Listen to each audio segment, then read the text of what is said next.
Hey guys, in this video, we're going to be talking about how to log in into the Adidas application on your mobile device. So let's just get straight into the video.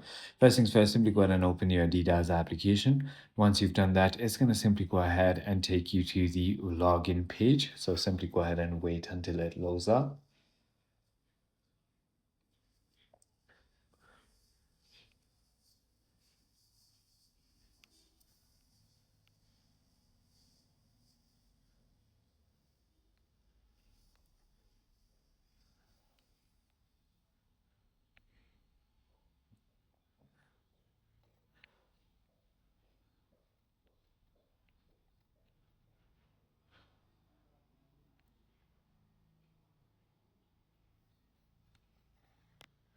Once it loads up, all you need to do is simply go ahead and click on the login button on the bottom of the page and you're going to be taken to this page.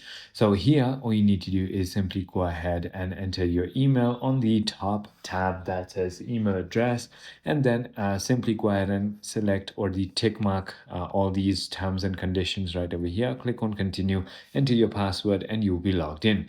It is as simple as that. I hope this video clarifies everything for you. If you have further more queries, feel free to comment down below and I'll see you on the next one.